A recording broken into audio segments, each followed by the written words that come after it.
চলে আসলাম ফিলিস্তিনে। ফিলিস্তিনও তো আজকে মাটিতে মিশতেছে, ঠিক না? আছি বা কি, গাজার কি আছে? কতগুলো মানুষ ছাড়া তো আর কিছু নাই। আছে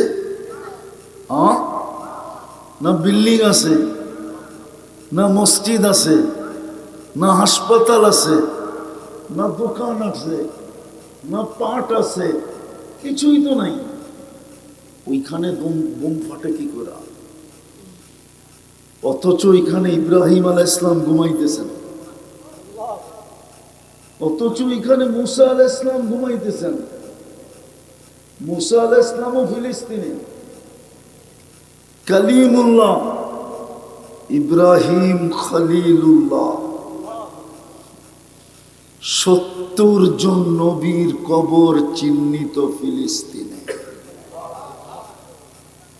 আমি কিতাব পড়ে বলতেছি না, 14 বছর আগে আমি এই 2 চোখে দেখছি।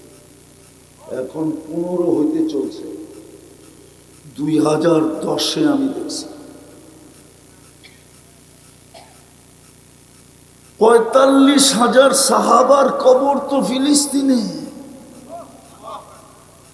ফিলিস্তিনিরা তো সব সাহাবাদের সন্তান।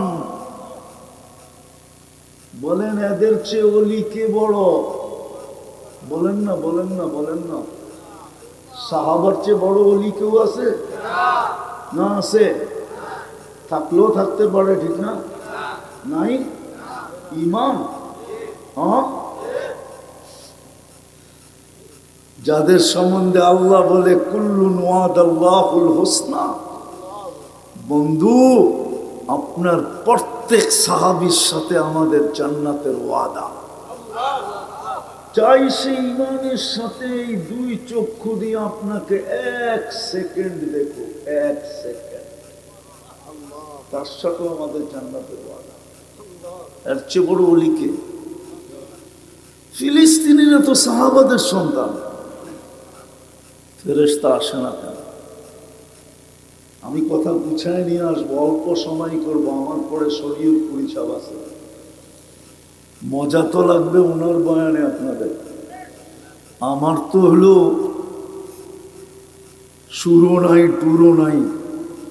মাঝে মাঝে আমার আওয়াজ শুনলে আমারই বিরক্ত লাগে। আপনারা যে কি শোনেন এটাও আমি মাঝে মাঝে নিজের লোকে যোগ বিয়োগ মিলাইতে পারি না। যে এরকম একটা ভাঙ্গা ডোলের আওয়াজ মানুষ কি করে শুনে কান পাইতা 1 ঘন্টা 1.5 ঘন্টা? আমারই তো 2 মিনিট শুনলে বিরক্ত লাগে, নিজের আওয়াজে নিজেই বিরক্ত। তো আমি বুঝাইতে চাইতেছি আপনাদেরকে, কাজে দিবে, অল্প সময়ে শেষ করব। বিবেকের পর্দা খুলতে চাইতেছি আপনাদের, ভাবাইতে চাইতেছি। যেখানে 45,000 সাহাবাদের কবর, সব বাদ দিলাম। দুজাহানের বাদশা হাত দিয়া ছুঁইলে জীবনে এটাকে আগুনে পোড়ানোর ক্ষমতা রাখে না। আনাস ইবনে মালিক রাদিয়াল্লাহু তাআলা আনহু দস্তরখানে খাইছিলেন আর হাতটা মুছছিলেন। জীবন বড় উনি ওটাকে আগুন দিয়ে পরিষ্কার করতেন। মাঝে মাঝে দোস্তদেরকে অবাক করে দিতেন, আগুনে নিক্ষেপ করতেন, বাহির করে ঝাড়া দিতেন। ময়লা আগুন খায় ফেলতো, ছাই বানায় দিত, ঝাড়া দিতেন। হাওয়ায় উড়া যেত, দস্তরখান ফকফকে হতো। বন্ধুরা জিজ্ঞাসা করতো এই জাদু কোত্থেকে শিখলে? তো বলতো এটা জাদু না, মুহাম্মদুর রাসূলুল্লাহর হাতের ছোঁয়া সাল্লাল্লাহু আলাইহি ওয়াসাল্লাম। মেরাজের রাত্রে তো সশরীরে বাইতুল মুকাদ্দাসে উপস্থিত ছিলেন। যেই জমিনে মুহাম্মদুর রাসূলুল্লাহর ওজুদ লাগে, অস্তিত্ব লাগে, ওই জমিনে বোম ফাটে কি করে?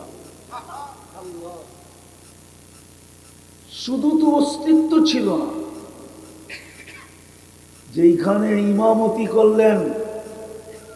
আরো একটা তথ্য দেই, 1.25 লক্ষ নবী রসুল সশরীরে ওই রাত্রে বাইতুল মুকাদ্দাসের জমিন ফিলিস্তিনের জমিন পদধ্বনিতে মুখরিত করতেছিলেন। ১৬ লক্ষ। কি করে বোম ফাটে বুঝান আমাকে। চলেন, আমি সব জায়গায় চলে আসছি। ফাটবো না তো ফাটবো না কেন? সদ ইচ্ছায় তো আমাদেরকে মুসলমান বানাইলেন, নিজের ইচ্ছায়, নিজের সিলেকশনের মাধ্যমে নিজে সিলেকশন করলেন নিজেকে। আরে বলেন না কে? নিজেকে। মানুষ দুনিয়ায় যদি সিলেকশন হইতে পারে, খুশির অন্ত থাকে না।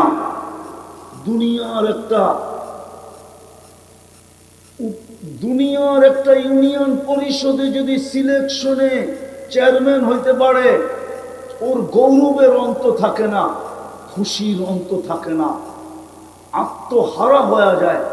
আপনাকে আমাকে মুসলমান হিসাবে সিলেকশন করলেন কে? শুধু আল্লাহ। শুধু আল্লাহ করলে তো মনকে বুঝাইতে পারতাম। শুধু আল্লাহ তো করেন নাই, রহমানও করছে, রহিমও করছে, মালিকও করছে, কুদ্দুসও করছে, সালামও করছে, মুকমিনও করছে, মুহাইমিনও করছে, আজিজও করছে, জব্বারও করছে, মুতাকাব্বিরুল খালিকুল বারিকুল মুসাব্বিরুল গফফারুল কাহ্হারুল ওয়াহ্হাবুর রাজ্জাকুল ফাত্তাহুল আলিমুল কাবিদুল বাসিতুল খাফিদুর রাফিউল মুইজ্জুল মুতিল্লুস সামিউল বাসীরুল হাকামুল আদলুল লতীফুল খবীরুল হালিমুল আযীমুল গফুরুশ শাকুরুল আলিকুল কবীরুল হাফিজুল মুকিতুল হাসিবুল জলিলুল করিমুর রকিবুল মুজিবুল ওয়াসি আল হাকিমুল ওয়াদুদুল মজিদুল বাঈসুল শহীদুল হকুল ওয়াকিলুল কবিয়ুল মতিনুল ওয়ালিকুল হামিদুল মুসিয়াল মুবদিয়াল মুঈদ আল মুফি আল মুমিত الحي والقيوم الواجد الماجد الواحد الأحد الصمد القادر المقتدر المقدم المؤخر الأول والآخر الظاهر والباطن الوالي المتوالي البر التواب المنتقم العفو الرؤوف مالك الملك ذا الجلال والإكرام المقسط والجامع والغني والمغني المانع الضار النافع النور الهادي البديع والباقي الوارث والرشيد الصبور جل جلاله ৯৯ পদের মালিক মুসলমান হিসাবে নির্বাচিত করলেন। ৯৯ পদের মালিক নির্বাচিত করলেন। বলেন, চাঁদপুরের মানুষ ৪টাও ছায়া আছে আপনাদের দিকে। বলেন, চাঁদপুরের যুবক বলো, তুমি মা বোনরা বলো, আপনারা বলেন, ইসলামের রং আমাদের ভিতরে কতটুকু আছে? ইসলাম আমার জীবনে কতটুকু আছে? নির্বাচিত করলেন তো আল্লাহ। ৯৯ পদের মালিক নির্বাচিত করলেন, আরশের উপর থেকে আমাকে সিলেকশন করলেন। আমি সিলেক্টেড, আল্লাহর কুদরত দ্বারা নির্বাচিত, পছন্দ দ্বারা নির্বাচিত, ভালোবাসার কারণে নির্বাচিত। মুসলমানের ঘরে ইসলাম কতটুকু আমার ভিতরে আছে বলো যুবক? কিন্তু একটা কথা বলবো যুবক, তোমাদেরকে ভালো মতে বোঝো, তুমি যতই ওদের রঙে রঙিন হও না কেন, ওরা তোমাকে কোনোদিন ভালোবাসবে না। যতই ওদের রঙে তুমি চুল কাটাও না কেন, যতই তুমি ওদের রঙে পহেলা বৈশাখ উদযাপন করো না কেন, যতই তুমি 31 নাইট উদযাপন করো না কেন, যতই তুমি ভালোবাসার ডে উদযাপন করো না কেন, যুবক তোর পায়ে হাত রেখা বলি, আমি 103টা দেশ দেখা বলতেছি, এই কথা 60টা মহাদেশ দেখা বলতেছি। উন্নত দুনিয়া আমার শুধু নিউজিল্যান্ড বাকি আছে। দুনিয়ার কোন উন্নত দুনিয়া নাই যেখানে আমার এই পায়ের ছাপ না আছে। আমি তোকে সত্য বলতেছি, যতই তুমি চুলের স্টাইল বানাও না কেন, যতই তুমি টি শার্ট ইন করে পড়ো না কেন, যতই তুমি 14 তারিখ উদযাপন করো না কেন, 31st নাইট ধুমধামে করো না কেন, তোমার রূপরেখা ওদের 100-এ 100 হোক না কেন, তুমি ওদের চেয়েও আপডেট হও না কেন, কোনোদিন ওরা তোমাকে আপন ভাববে না। চ্যালেঞ্জ তোমার সাথে আমার এই চোখে হাজারো জিনিস দেখা আছে। আমি মাঝে মাঝে আমি তোমাদের স্বাধীনতা দেখি নাই, এই দুঃখ আমার মরা পর্যন্ত থাকবে, কেন ওই দিন আমি জমিনেই ছিলাম না। প্রত্যেকে দেখব 4 তারিখে রাত্রে আমার ফ্লাইট ছিল ইংল্যান্ড থেকে, হেথ্রো থেকে কানাডায় যেতেছিলাম আমি, টরন্টোতে। আমি যখন ওইখানে নামছি তখন ওইখানে সকাল 7টা, আর বাংলাদেশে তখন দিন পার হয়ে রাত্রের 8টা। আমি নামার পরে খবর পাইছি দেশ স্বাধীন হয়ে গেছে। তার আগে 5-6 দিন তো নেটেই ছিল না, যোগাযোগ ব্যবস্থাই ছিল না, যোগাযোগই করতে পারি নাই। আমি শুনলে ওরা শুনতো না, ওরা শুনলে আমি শুনতাম না। আমি তোমাদেরকে চোখে দেখা বলতেছি, আমরা হাজারো চোখের প্রমাণ দেখি। তুমি আর কতটুকু আপডেট? আমার সমাজের নারী আর কতটুকু আপডেট? ওরা যখন আমেরিকা যায় কতটুকু আপডেট হয়ে যায় আমি চোখে দেখি। বৎসরে তো 2-1 বার যাওয়া হয়।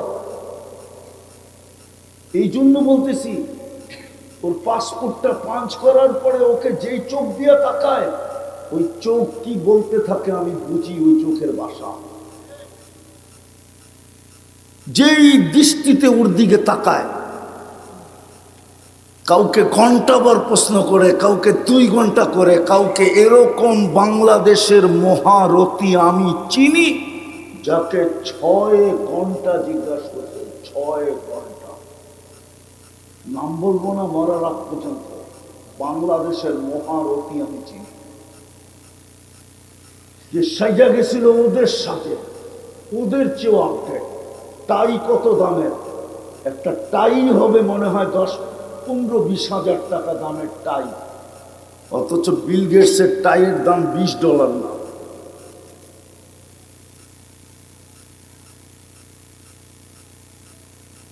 এটা এই জন্য বললাম তোমাদের।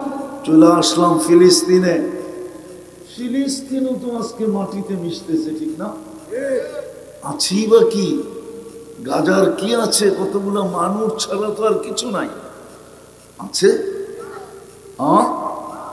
না বিল্ডিং আছে, না মসজিদ আছে, না হাসপাতাল আছে, না দোকান আছে, না পাট আছে, কিছুই তো নাই। ওইখানে বোম ফাটে কি করে? অথচ ওইখানে ইব্রাহিম আলাইহিস সালাম ঘুমাইতেছেন, অথচ ওইখানে মুসা আলাইহিস সালাম ঘুমাইতেছেন। মুসা আলাইহিস সালামও ফিলিস্তিনে। কালিমুল্লাহ ইব্রাহিম খলিলুল্লাহ, 70 জন নবীর কবর চিহ্নিত ফিলিস্তিনে। আমি কিতাব পড়ে বলতেছি না, 14 বছর আগে আমি এই 2 চোখে দেখছি। এখন 15 হইতে চলছে, 2010-এ আমি দেখছি। 45,000 সাহাবার কবর তো ফিলিস্তিনে। ফিলিস্তিনিরা তো সব সাহাবাদের সন্তান। বলেন এদের চেয়ে ওলি কে বড়? বলেন না, বলেন না, বলেন না। সাহাবার চেয়ে বড় ওলি কেউ আছে? না আছে? থাকলেও থাকতে পারে, ঠিক না? নাই ইমান। যাদের সম্বন্ধে আল্লাহ বলে কুল্লুন ওয়াদাল্লাহুল হুসনা, বন্ধু আপনার প্রত্যেক সাহাবীর সাথে আমাদের জান্নাতের ওয়াদা। চাই সে ইমানের সাথে এই 2 চক্ষু দিয়ে আপনাকে 1 সেকেন্ড দেখো, 1 সেকেন্ড, তার সাথে আমাদের জান্নাতের ওয়াদা। এর চেয়ে বড় ওলিকে? ফিলিস্তিনিরা তো সাহাবাদের সন্তান। ফেরেশতা আসে না কেন? আমি কথা গুছায় নিয়ে আসবো, অল্প সময় করবো, আমার পরে শরীয়ত পরিষদ আছে। মজা তো লাগবে ওনার বয়ানে আপনাদের। আমার তো হলো সুরও নাই টুরও নাই। মাঝে মাঝে আমার আওয়াজ শুনলে আমারই বিরক্ত লাগে। আপনারা যে কি শোনেন এটাও আমি মাঝে মাঝে নিজের লোকে যোগ বিয়োগ মিলাইতে পারি না। যে এরকম একটা পাঙ্গা ডোলের আওয়াজ মানুষ কি করে শুনে কান পাইতা 1 ঘন্টা 1.5 ঘন্টা? আমারই তো 2 মিনিট শুনলে বিরক্ত লাগে, নিজের আওয়াজে নিজেই বিরক্ত। তো আমি বুঝাইতে চাইতেছি আপনাদেরকে, কাজে দিবে, অল্প সময়ে শেষ করব। বিবেকের পর্দা খুলতে চাইতেছি, আপনাদের ভাবাইতে চাইতেছি। যেখানে 45,000 সাহাবাদের কবর, সব বাদ দিলাম। দুজাহানের বাদশাহ হাত দিয়া ছুঁইলে জীবনে এটাকে আগুনে পোড়ানোর ক্ষমতা রাখে না। আনাস ইবনে মালিক রাদিয়াল্লাহু তাআলা আনহু দস্তরখানে খাইছিলেন আর হাতটা মুছছিলেন। জীবন বড় উনি ওটাকে আগুন দিয়ে পরিষ্কার করতেন। মাঝে মাঝে দোস্তদেরকে অবাক করে দিতেন, আগুনে নিক্ষেপ করতেন, বাহির করে ঝাড়া দিতেন। ময়লা আগুন খায় ফেলতো, ছাই বানায় দিত, ঝাড়া দিতেন। হাওয়ায় উড়া যেত, দস্তরখান ফকফকে হতো। বন্ধুরা জিজ্ঞাসা করতো এই জাদু কোত্থেকে শিখলে? তো বলতো এটা জাদু না, মুহাম্মদুর রাসূলুল্লাহর হাতের ছোঁয়া সাল্লাল্লাহু আলাইহি ওয়াসাল্লাম। মেরাজের রাত্রে তো সশরীরে বাইতুল মুকাদ্দাসে উপস্থিত ছিলেন। যেই জমিনে মুহাম্মদুর রাসূলুল্লাহর ওজুদ লাগে, অস্তিত্ব লাগে, ওই জমিনে বোম ফাটে কি করে? শুধু তো অস্তিত্ব ছিল না,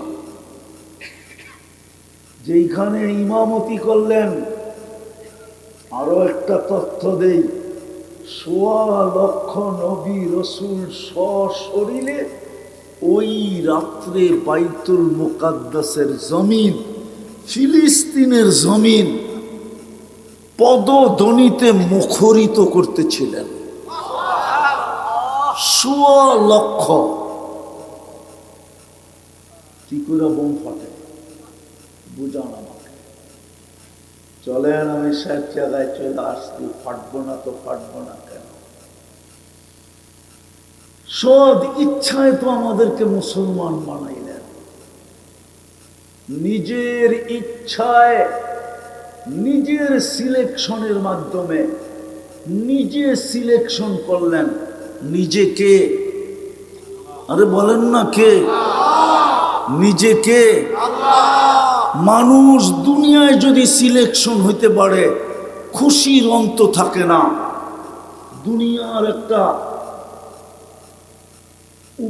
দুনিয়ার একটা ইউনিয়ন পরিষদে যদি সিলেকশনে চেয়ারম্যান হইতে পারে, ওর গৌরবের অন্ত থাকে না, খুশির অন্ত থাকে না, আত্মহারা হয়ে যায়। আপনাকে আমাকে মুসলমান হিসাবে সিলেকশন করলেন কে? শুধু আল্লাহ। শুধু আল্লাহ করলে তো মনকে বুঝাইতে পারতাম। শুধু আল্লাহ তো করেন নাই, রহমানও করছে, রহিমও করছে, মালিকও করছে, কুদ্দুসও করছে, সালামও করছে, মুমিনও করছে, মুহাইমিনও করছে, আজিজও করছে, জব্বারও করছে, মুতাকাব্বিরুল খালিকুল বারিকুল মুসাব্বিরুল গফফারুল কাহ্হারুল ওয়াহ্হাবুর রাজ্জাকুল ফাত্তাহুল আলিমুল কাবিদুল বাসিতুল খাফিদুর রাফিউল মুইজ্জুল মুতিল্লুস সামিউল বাসীরুল হাকামুল আদলুল লতীফুল খবীরুল হালিমুল আযীমুল গফুরুশ শাকুরুল আলিয়ুল কবীরুল হাফিজুল মুকিতুল হাসিবুল জলিলুল করিমুর রকিবুল মুজিবুল ওয়াসি আল হাকিমুল ওয়াদুদুল মজিদুল বাঈসুল শহীদুল হকুল ওয়াকিলুল কবিয়ুল মতিনুল ওয়ালিয়ুল হামিদুল মুসি আল মুবদি আল মুঈদ আল মুফি আল মুমিত الحي والقيوم الواجد الماجد الواحد الأحد الصمد القادر المقتدر المقدم المؤخر الأول والآخر الظاهر والباطن الوالي المتوالي البر التواب المنتقم العفو الرؤوف مالك الملك ذا الجلال والإكرام المقسط والجامع والغني والمغني المانع الضار النافع النور الهادي البديع والباقي الوارث والرشيد الصبور جل جلاله 99 পদের মালিক মুসলমান হিসাবে নির্বাচিত করলেন। 99 পদের মালিক নির্বাচিত করলেন। বলেন চাঁদপুরের মানুষ, চারটাও ছায়া আছে আপনাদের দিকে। বলেন চাঁদপুরের যুবক বলো, তুমি মা বোনরা বলো, আপনারা বলেন ইসলামের রং আমাদের ভিতরে কতটুকু আছে? ইসলাম আমার জীবনে কতটুকু আছে? নির্বাচিত করলেন তো আল্লাহ। 99 পদের মালিক নির্বাচিত করলেন। আরশের উপর থেকে আমাকে সিলেকশন করলেন। আমি সিলেক্টেড। আল্লাহর কুদরত দ্বারা নির্বাচিত, পছন্দ দ্বারা নির্বাচিত, ভালোবাসার কারণে নির্বাচিত। মুসলমানের ঘরে ইসলাম কতটুকু আমার ভিতরে আছে বলো যুবক? কিন্তু একটা কথা বলবো যুবক, তোমাদেরকে ভালো মতে বোঝো, তুমি যতই ওদের রঙে রঙিন হও না কেন, ওরা তোমাকে কোনোদিন ভালোবাসবে না। যতই ওদের রঙে তুমি চুল কাটাও না কেন, যতই তুমি ওদের রঙে পহেলা বৈশাখ উদযাপন করো না কেন, যতই তুমি 31 নাইট উদযাপন করো না কেন, যতই তুমি ভালোবাসার ডে উদযাপন করো না কেন, যুবক তোর পায়ে হাত রেখা বলি, আমি 103টা দেশ দেখা বলতেছি এই কথা, 7টা মহাদেশ দেখা বলতেছি। উন্নত দুনিয়া আমার শুধু নিউজিল্যান্ড বাকি আছে। দুনিয়ার কোন উন্নত দুনিয়া নাই যেখানে আমার এই পায়ের ছাপ না আছে। আমি তোকে সত্য বলতেছি, যতই তুমি চুলের স্টাইল বানাও না কেন, যতই তুমি টি-শার্ট ইন করে পড়ো না কেন, যতই তুমি 14 তারিখ উদযাপন করো না কেন, 31 নাইট ধুমধামে করো না কেন, তোমার রূপরেখা ওদের 100-এ 100 হোক না কেন, তুমি ওদের চেয়েও আপডেট হও না কেন, কোনোদিন ওরা তোমাকে আপন ভাববে না। চ্যালেঞ্জ তোমার সাথে আমার এই চোখে হাজারো জিনিস দেখা আছে। আমি মাঝে মাঝে আমি তোমাদের স্বাধীনতা দেখি নাই, এই দুঃখ আমার মরা পর্যন্ত থাকবে। কেন ওই দিন আমি জমিনেই ছিলাম না। করতে গেলে 4 তারিখ রাত্রে আমার ফ্লাইট ছিল ইংল্যান্ড থেকে, হেথ্রো থেকে কানাডায় যেতেছিলাম আমি, টরন্টোতে। আমি যখন ওইখানে নামছি তখন ওইখানে সকাল 7টা, আর বাংলাদেশে তখন দিন পার হয়ে রাত্রের 8টা। আমি নামার পরে খবর পাইছি দেশ স্বাধীন হয়ে গেছে। তার আগে 5-6 দিন তো নেটেই ছিল না, যোগাযোগ ব্যবস্থাই ছিল না, যোগাযোগই করতে পারি নাই। আমি শুনলে ওরা শুনতো না, ওরা শুনলে আমি শুনতাম না। আমি তোমাদেরকে চোখে দেখা বলতেছি, আমরা হাজারো চোখের প্রমাণ দেখি। তুমি আর কতটুকু আপডেট? আমার সমাজের নারী আর কতটুকু আপডেট? ওরা যখন আমেরিকা যায় কতটুকু আপডেট হয়ে যায় আমি চোখে দেখি। বৎসরে তো 2-1 বার যাওয়া হয়। এই জন্য বলতেছি, ওর পাসপোর্টটা পাঞ্চ করার পরে ওকে যেই চোখ দিয়ে তাকায়, ওই চোখ কি বলতে থাকে আমি বুঝি ওই চোখের ভাষা। যেই দৃষ্টিতে ওর দিকে তাকায়, কাউকে ঘন্টাবার প্রশ্ন করে, কাউকে 2 ঘন্টা করে, কাউকে এরকম বাংলাদেশের মহারথী আমি চিনি যাকে 6 ঘন্টা জিজ্ঞাসা করছে, 6 ঘন্টা। নাম বলবো না মরার আগ পর্যন্ত। বাংলাদেশের মহারথী আমি চিনি। যে সাইজা গেছিল ওদের সাথে, ওদের চেয়েও আপডেট। টাই কত দামের? একটা টাই হবে মনে হয় 10-15-20 হাজার টাকা দামের টাই, অথচ বিল গেটসের টাইয়ের দাম $20 না।